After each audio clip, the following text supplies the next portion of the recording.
Hello and welcome to part 2 of lesson number 6, where we're talking about object-oriented programming. If you haven't done so already, please download and watch the first part of lesson 6 that's available from the same place where you downloaded this video. We've been talking about classes and objects. Within the context of a class, we've been talking about properties and methods, so we're going to continue our discussion about methods right now. And we've already looked at event handlers as special methods that are executed whenever an event is triggered. So whenever, for example, we have our button 1 and somebody clicks it, we can write code behind the button 1 click event that will respond to that particular event. There's another special method that executes whenever a new instance of an object is created within our application. So when the new keyword is used in C#, you can write code in what's called a constructor that will allow you to initialize the instance of the new object. So what does it mean to initialize?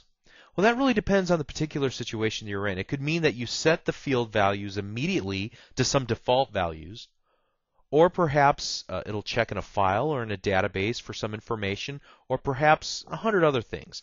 The use of constructors are going to become a little bit more obvious after you start creating object-oriented applications yourself. Let's take a look at how to define a constructor. Let's go to our cars class that we've been working on. Let's go right underneath the properties before the drive method. And here I'm going to paste in some code. You can see I have some comments above this code. Public car with an open and close curly brace. And then notice that I'm referencing my 3 private fields. And then I also have a message box show called the constructor. Let's go back to now our Form 1 code where we create an instance of our car.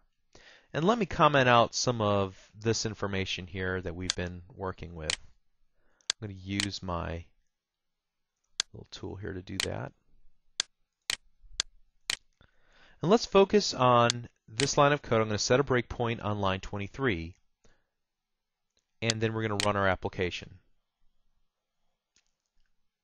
I'm going to click our OK button and begin to step into this line of code. Notice that it's now calling our public car method. Now, why did it do this? That's because car is a constructor. How did we tell Visual C# that we wanted this method to be the constructor? It happens automatically because we have used the same name for our method that we used for our class. Class car, and our method name is car. So that tells C# that we wanted to create a constructor, and we want to run this method whenever a new instance of our car class is created. Okay? It's very simple. Now let's just step into this and see what we're doing here. We're setting make equal to default, model equal to default, elapsed mileage equal to 0. And just for the sake of example here, we're going to pop open a little message box that we called the constructor. And then we're going to continue on and use the car class as normal. Okay? So again, the purpose of a constructor is so that we can have an opportunity to respond to a specific event in the lifetime of our object whenever our object is born, or whenever the new keyword is used. We're going to be able to write some code at that point in time, and we can use that to initialize values, or like I said a little bit earlier, do literally hundreds of other potential things depending on what we want our object to do. Okay, so now let's do this. Let's talk about the concept of overloading. Now, I might be overloading you with too much information right now, but that's not the type of overloading that we're going to be talking about. In object-oriented programming terms, overloading means that we create 2 methods with the exact same name. The only difference is what is called the method signature, or rather the number of arguments or parameters that the methods accept. So let me show you an example of this, and then I'm going to explain why you'd want to do this. Let's take this car method, for example. We're going to create a second car method. The only difference between the two car methods is that the second one, as you can see here on line 55, takes 3 parameters: make, model, and elapsed mileage. So instead of setting those private fields to their default values, we set them instead to values that the user of our class gets to pass in. So you can see that we're doing that right here. Now let's go back to our Form 1, and let's go to the very bottom here, and let's use that second constructor, that overloaded constructor.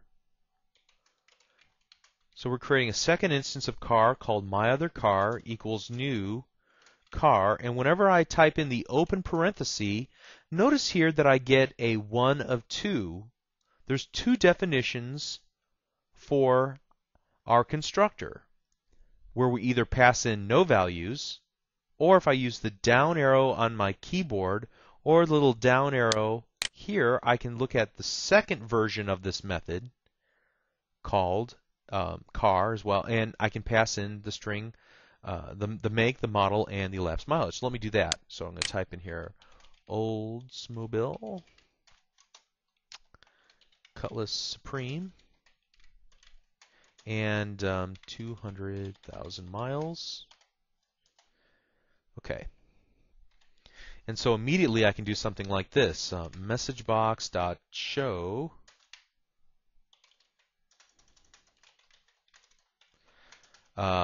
my other car dot model,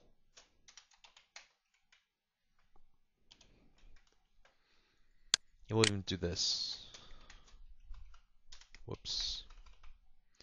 My other car, just so we can separate the two. Okay. So let's go ahead and run our application now. Click the OK button. Let's get rid of this breakpoint and continue running the application.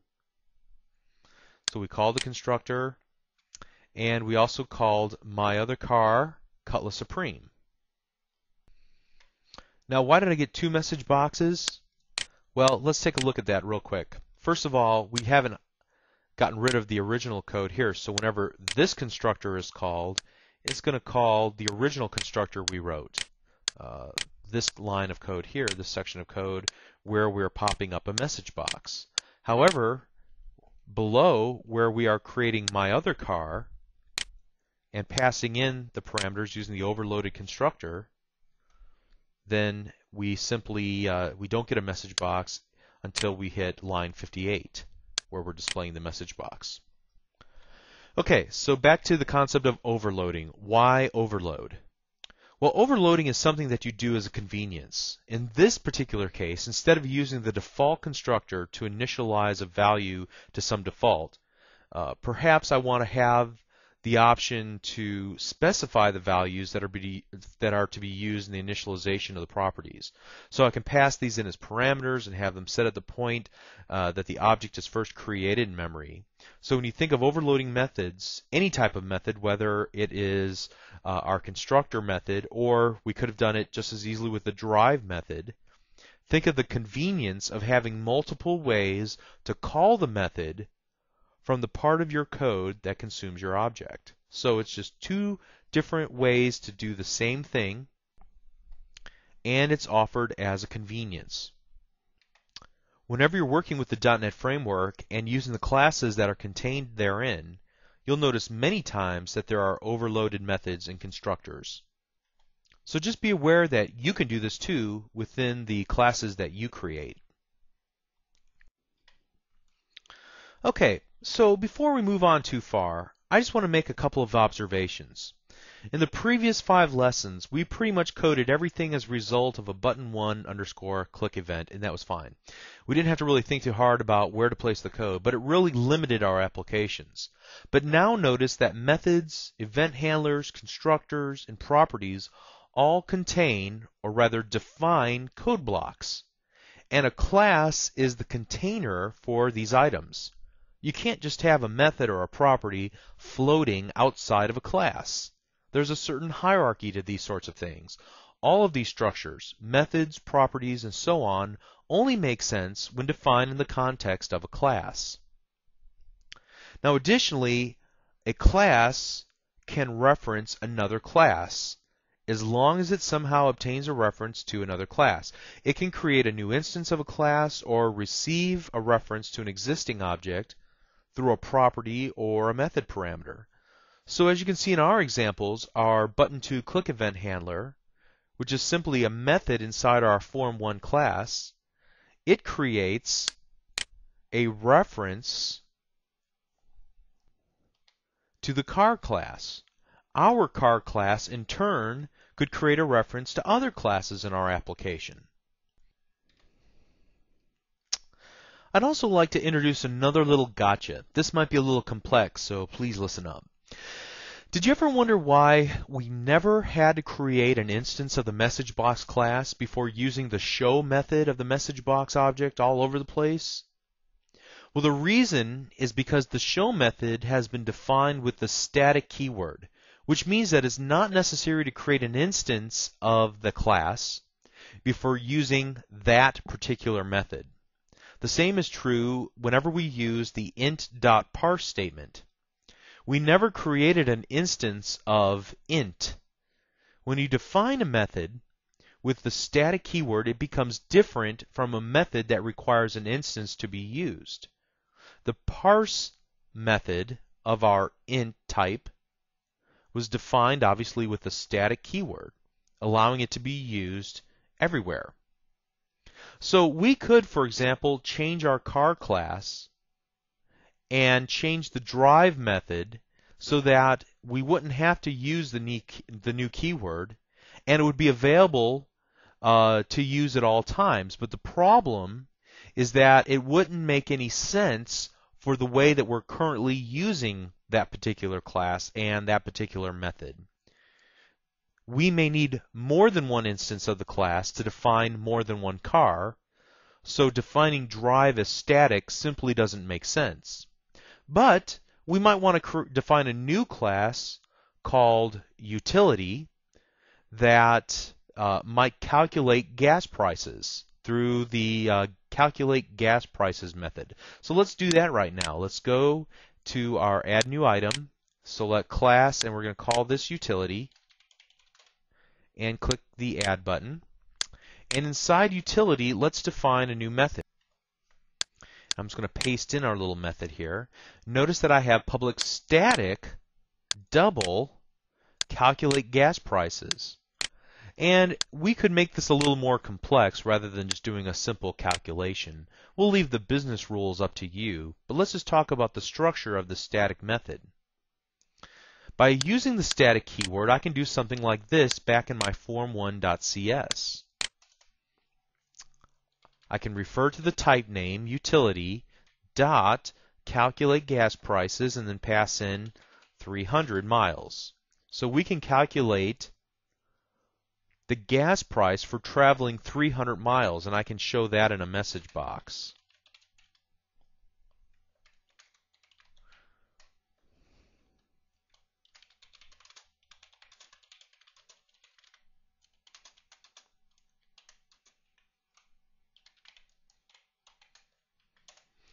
And let's go ahead and run our application.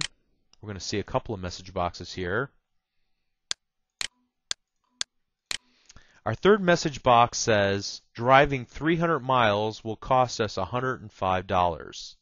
Okay, so we get pretty bad gas mileage here through our little calculate gas prices method. But the fact of the matter is that I was able to create a utility class that has helper methods that work without us having to create an instance of our utility object. So these are known as static methods, or sometimes referred to static classes, if you were to include a bunch of these static methods in a single class, which are different from instance methods or instance classes or instance objects. Okay, if that didn't make a lot of sense, don't worry. Just keep that distinction in the back of your mind that some classes or methods rather, can be defined in such a way that doesn't require an instance of that class to be created first. Let's now talk about the words public and private that keep popping up in our examples. Public and private are types of modifiers, and a modifier changes the visibility of that particular code block. In the context of a class, it refers to something we haven't talked about yet in terms of code libraries, so let's just save that discussion for some other time. But let's focus on the use of modifiers in terms of a class's properties, fields, and methods. Now, when we design a class, we will want certain things to be visible and certain things to be hidden to the code that uses an instance of that class. Those things that are marked with the keyword private will be the things that are not accessible by the code that creates an instance of our object.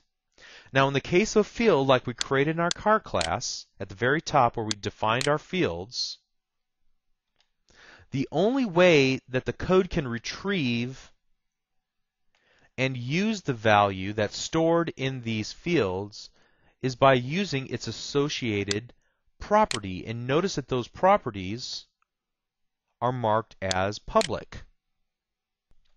Let's play around with this just a little bit and just to see how it works. What if I were to change the underscore make private field to a public field as opposed to a private field? Let's go back over here to our form1.cs. Let's go to the top where we defined all this code. Go my car dot, and now notice that it's visible within the IntelliSense, and I can use it. So we'll set the make to Chrysler instead. But notice what happens then if I were to change this back to private. Going back to my Form1, now trying to run the application, notice that I get a compile time error that says that is inaccessible due to its protection level. Our private field is protected from the outside world, making it inaccessible to the code that attempts to reference it. The only way that it can be referenced then is through the public property of the same name. Okay, so let's make sure we're paying attention right now because this is really important. Notice that while I use the keyword private for my field, I'm using the keyword public, once again, for my properties. That's because I want my properties to be visible by the code that created an instance of my car class. In other words, I want my button to click event, where I created an instance of the car class, to be able to set and retrieve the properties I've defined. It wouldn't make any sense at all to mark my properties as private. That would be completely counterproductive to their whole purpose. It'd be unusable. So you might be wondering, why is there this separation between the storage of a given value in a field with the process of storing it through the use of properties? Why not just make your fields public and then just skip the whole concept of properties altogether? Now, if you're wondering this, you're on the right track. Great job. The reason for the separation is because there is a concept in object-oriented programming called encapsulation. Think about a remote control for your television. Whenever you want to change a channel, you can use the channel up or the channel down button, and that will magically move your television to the next channel. Okay, you really don't want to know how it works. All you want to know is that it skips over the channels you don't want to see, all the channels that don't receive any information. You don't need to see the underlying circuitry that determines the current channel and then sends the signal to the television to change the channel and so on. You just want to use a friendly interface, a single button, and let the complexity be hidden beneath the remote control's plastic exterior. And when you're creating classes, you will want to keep the complexity of how the class works hidden from the code that wants to create and use an instance of that class to accomplish something in an application. So there are some things that you want to keep private and some things that you want to make public. To extend our analogy, you want to provide just a couple of friendly channel up and channel down buttons and prevent the consumer of your class from having to worry about how it works under the hood. This is sometimes referred to as black box programming. And the thought is that a class should be considered a black box that just works. You don't have to see the code in order to be able to use it for your application. Now there's a couple of practical reasons for this. Perhaps you want to filter out values for your properties that are just ridiculous and would potentially crash the application. You would want to separate this. You wouldn't want to just leave these properties out here hanging and let people assign values to them that are just way out in left field. You want to take control of the assigning of that value and be able to filter out bad values. Because by allowing those fields or properties to be set in the wrong order or to incorrect values, it could create a problem within your application. Now, as you're starting out, these might not seem like good reasons to go to all the extra work to create both private fields and then public properties, but I assure you that the principle of encapsulation is very important. So let's extend our example so that you can see how we can modify the make property to only accept certain values that our application can understand and filter out the ones that it can't understand. So what I'm going to do is go to my current make property and comment that out, and right underneath I'm going to paste in some code that I've written earlier. So you can see here that I have in essence gotten rid of the existing set statement by commenting it out and replaced it with a new set statement. This time I'm filtering out all values unless the value equals Oldsmobile or Chevrolet. In those cases, then I will allow the assignment to happen. However, if it's not Oldsmobile or Chevrolet, then we're going to assign it to an empty string. So what we'll do is set a breakpoint here on this line of code. Let's go over to our form 1, and the first time through we'll allow it to set it equal to Oldsmobile. So let's watch the assignment happen real quick.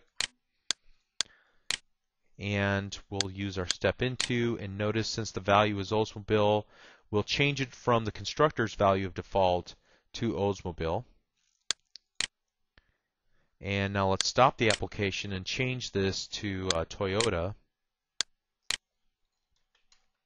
Let's copy this line of code and place it down here. Toyota. Great. Okay, and then we'll do something like this.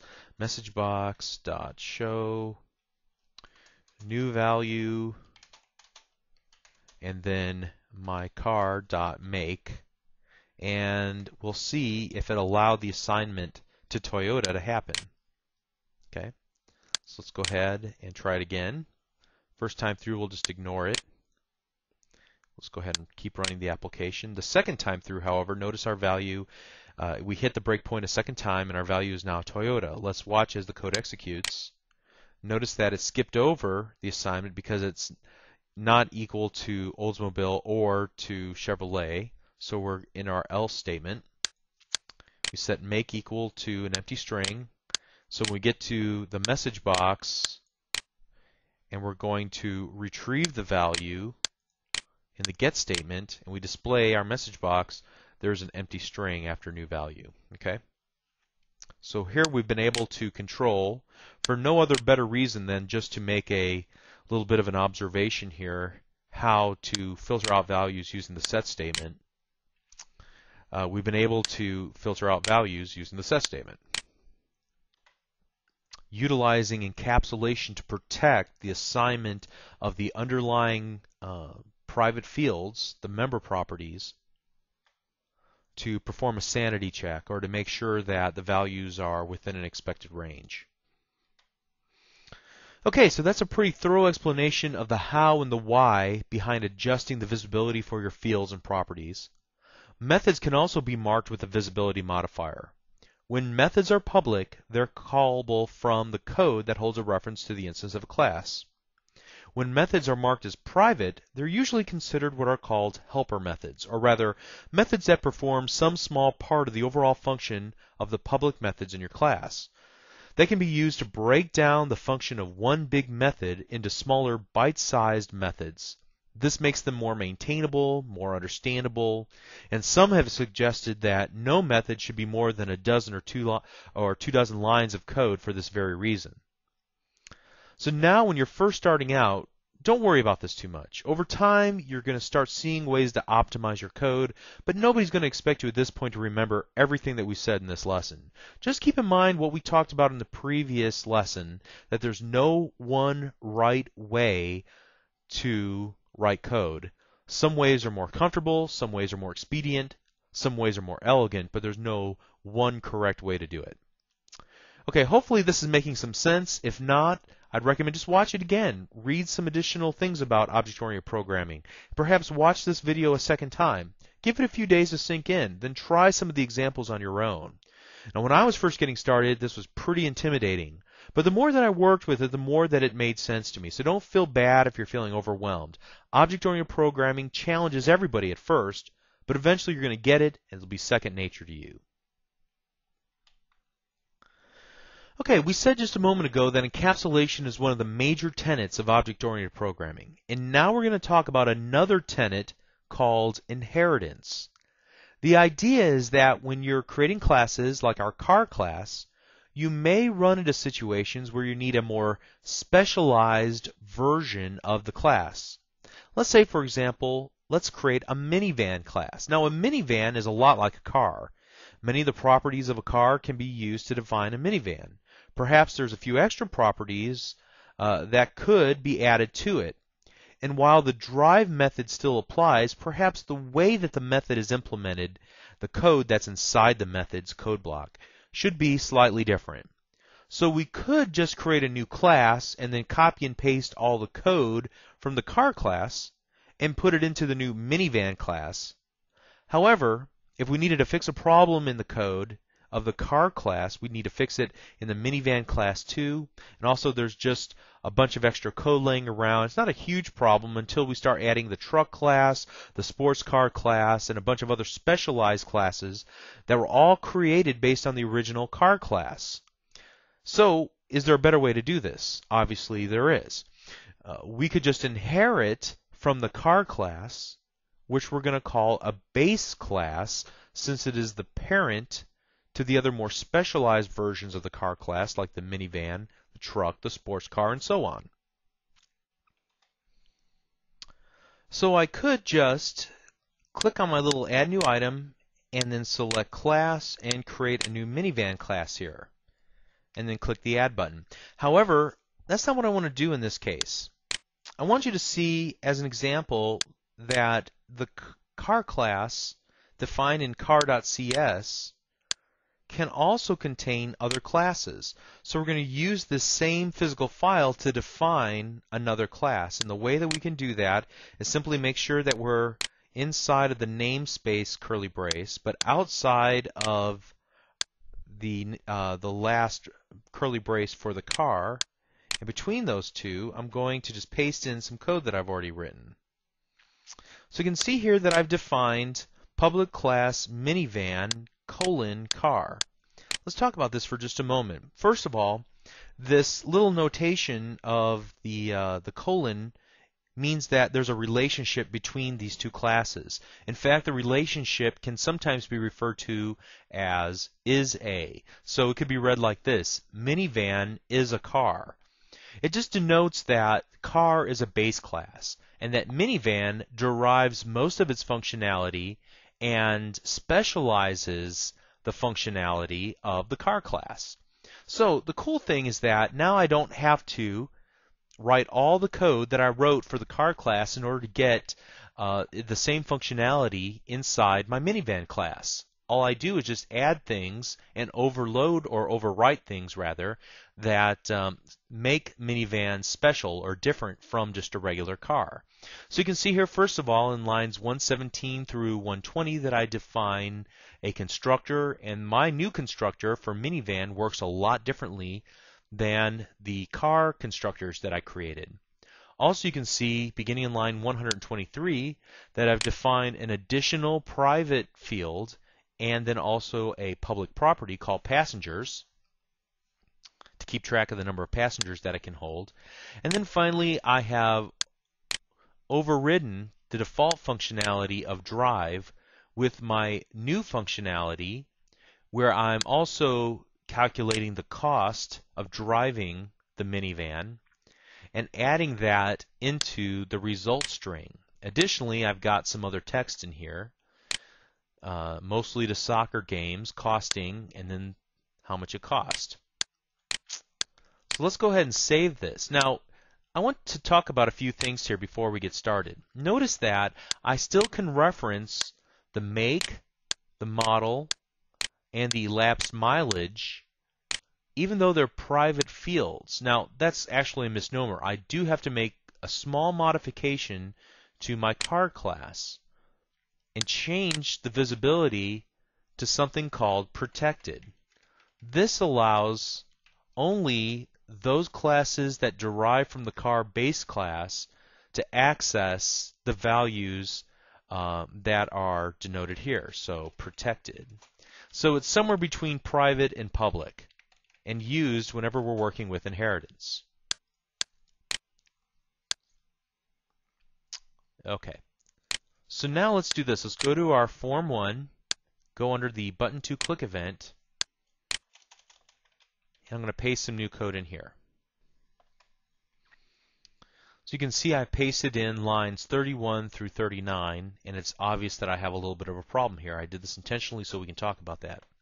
But I've created a new instance of my minivan. Even though I didn't define the make, the model, and the elapsed mileage properties of the minivan, notice that I still can refer to them because of the relationship to the car class. I can also reference and set my new passengers property, and I'm calling my new overridden method drive. Now this seems to be where the problem is at. It says there's no overload for method drive that takes 0 arguments. Oh, excuse me, and maybe I forgot just to do this. Let's see if that works. So we'll type in the number 30 here, and we'll try to run our application. Okay, now notice that we are get a few little error messages here. Well, it says that if we want to hide the previous functionality of drive, we have to use the new keyword. So let's go back to our car class. And so in this case, we want to use our new drive method instead of the old drive method. They have the exact same method signature, so we have to tell C# that this is what we intended to do. So we're going to use the new keyword right there. Then it also says we have a little bit of a problem with our toString. There we go. It was just the wrong case. No big deal. Let's try to run our application again now. Click our OK button. Notice that we get the constructor message twice. We'll talk about why that happens in just a moment. And we get the town and country now has 2,530 miles, mostly to soccer games, costing $10.50. Okay. So the real question is, why did we get 2 of our little pop-up messages called constructor when the first time we call it should be here, but the second time is not very obvious, because why would it call the constructor for the minivan when we've already defined a constructor for minivan? Well, let's set our breakpoints in a few spots here and watch as the code executes. So I'm going to go back to cars. I'm going to set a breakpoint here and in the car constructor, and then I'm going to set another one here in the minivan constructor. So let's run the application again. Click the OK button. Okay, the first time through, it's going to call it for our, I'm going to use the step out button here, call it for our new car. But let's keep stepping through our application here. And in fact, let's just step out of that and then step over all these lines of code. Now let's step into this line and notice that the first thing that does, it does is that it calls the minivan constructor, just like we wanted. But then the next thing that it does is that it calls the car constructor. It's again because we're deriving our minivan from the car class. It sets all of these, shows our little constructor, and as we continue through, then and only then will it then execute the rest of the code within its constructor, changing the value of make from default, which was set in the previous constructor, to the new value NA, not applicable, or whatever the case might be. Okay? So that is something to keep in mind. Whenever we're working with constructors in a derived class, whoops, let's get to the right place here. Whenever we're working with constructors of the derived class, the constructor of the base class will be called before the constructor of the derived class. Now there's a lot more to inheritance, and we've really only scratched the surface.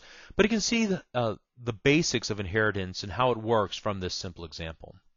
We're coming to the close of this video, and I decided to wait until now to point out some of the benefits of object-oriented programming. As I said earlier, these might not be very obvious at first. After all, it seems like it would actually make your life a lot more complicated. But as you develop applications, you're going to begin to see where approaching application development using object-oriented principles can actually make things easier. First of all, the benefit begins when designing your application. Object-oriented programming starts with analysis and design. It provides a logical way of breaking down a big problem into small, easy-to-digest, bite-sized pieces. It's easy to think of the major classes of your application and then start adding properties and methods to each of those classes, charting the interaction between the classes, and so on. There's a whole set of methodologies created by various people to help you through this process, but that's a little bit outside of the scope of this series of lessons, and quite frankly, it's a little too early for you to worry about. Just thinking in terms of objects sometimes makes conceptualizing how to construct a program a little bit easier. Second, if you keep everything related to a car, in this instance, in one class, it makes it easy to change how your application functions by just changing the code in one place. Let's just assume that you wrote your application in a very haphazard way. You've got many places in the application that allow the user to modify data related to the car. Then one of your boss comes to you one day and says that you need to change the way the application modifies the car data. Now you have the unenviable task of searching through all the code that you've written, through dozens of forms and files, to find where the car data is modified in code. And once you find that code, then you need to carefully change it, hoping that you didn't miss anything or forget something. Because if you miss some of the code that needs to be changed, you've really got problems now. At the very least, you would have created a lot of extra work for yourself and caused the application to be larger than necessary and made it more difficult to update. Taking a more object-oriented approach, you would just change the method in the car class that modifies the data, and you're finished. If you've introduced a bug, no big deal. You've isolated it to a single spot in your code. Which brings us to the third benefit. By encapsulating functionality in your class, the code that creates and uses an instance of your class might not have to be changed, even though you update how your class operates internally. And then there's also the potential benefit of reusability. Since your car class is modular, all the code related to a car is in a single class. You could copy that class file and use it in different projects. You wouldn't need to rewrite any code in order to gain all the benefit of your car class. You've already worked out all the bugs, so that saves you a lot of time in designing, developing, and debugging the new code. Okay, so there's a lot more that I could talk about, but we've already been talking about this for over an hour, and I suspect that your head might be spinning at this point. So I recommend two things. First of all, watch these two videos again that comprise Lesson 6, and try to follow along with the examples. Pause the video when you need to try something. Really take the time to work through some of these ideas. Also, I recommend taking a look at the additional readings that I put together in the accompanying document for this series of lessons. Also, search online for more information about some of this stuff. The quicker you get this under your belt, the quicker that you're going to be on your way. I really encourage you to not make it harder than it really is. Don't feel like you have to understand this 100% before you can be productive. That's simply not true. Like I said at the outset, it might take months or years before you master some of these concepts, before you see the value in using this approach towards building your applications. This is really just the first step in a journey, so by all means, don't get discouraged. Don't let it stop you from building applications, even if you're not building them completely object-oriented. Just keep plugging away. Before you know it, you're going to know everything that you need to know. So I hope you enjoyed this video and this series so far. If you've enjoyed it, please visit www.learnvisualstudio.net to download and watch over 400 videos just like this one, aimed at all skill levels on many different topics related to C#, Visual Basic, ASP.NET, and more. Thank you.